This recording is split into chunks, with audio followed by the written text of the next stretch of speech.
Onam aytardi yoshligimizda. Biz 10 nafar qiz bo'lganligimiz uchun ko'p tarbiya darsi o'tilardi kechqurun. O'shanda aytardi, ayol kishi uchun 3 ta narsa uni hurmatini oshirib beradi.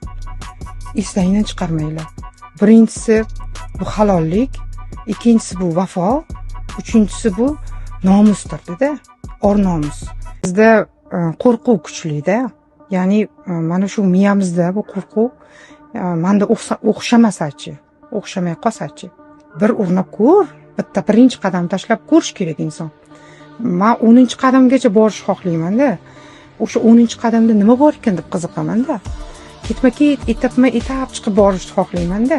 To'g'ri, men tanlagan yo'l tikanlidir, qiyindir, mashaqqatlidir, lekin uni oxiri juda ham chiroyli gulzor turibdi-da. Men buni bilaman. Oz degan bolalarni ilhomlantirish kerak-da, yuragida olov yoqtirish kerak. Yana bilimga qo'shib vatan mehrini ham berish kerak-da. Vatanni yaxshi ko'rgan insondan yomonlik chiqmaydi u. Vatanda uni kimi bor? Ota-onasi bor, jigarlari bor. Unday insondan keyin yomonlik chiqmaydi, faqatgina vatanni rivojlantirishga hissa qo'shadigan insonlar bo'lib yetishadi ular. Biz har doim jadidlarimiz haqida o'zimizni madhiyamiz bor. O'sha narsani aytib, baralla aytib, hech qayerda tortinmasdan yoshlar harakat qilishadi. Mana shuni jadidchi bobolarimizni izdoshimiz biz. Biz o'zbekmiz. Biz shunday buyuk millatni davomchisimiz. Biz harakat qilishimiz kerak, ustoz. Deydi-da, men bu shunday ilhomlantirib, o'sha shogirdlarimni vatanparvar qilib yetishtirayotganimni xursand bo'laman doim. Men kitobsiz uyda bir tanasiz qalbga o'xshataman.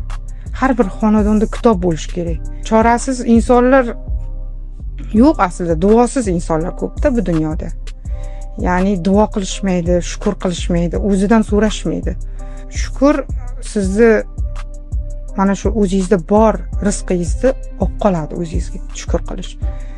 Yoki kelayotgan rizqingizni ko'paytirib o'zingizga olib kelib beradi-da, shukr qilish aslida. Aslida mana shu muvaffaqiyatimizni eng birinchi holatida, ya'ni bir marta urinib ko'rishimiz kerak-da. O'xshasa, o'xshamasa biz bir urinib ko'rishimiz kerak. Bir urinmay turib natija kutish bu ahmoqlik. Sababi hattoki sher ham harakat qilmasa, ochlikdan nobud bo'ladi. Kiyik ham harakat qilmasa, yirtqichlarga yem bo'ladi. Harakatsizlik bu taslim bo'lish degani-da.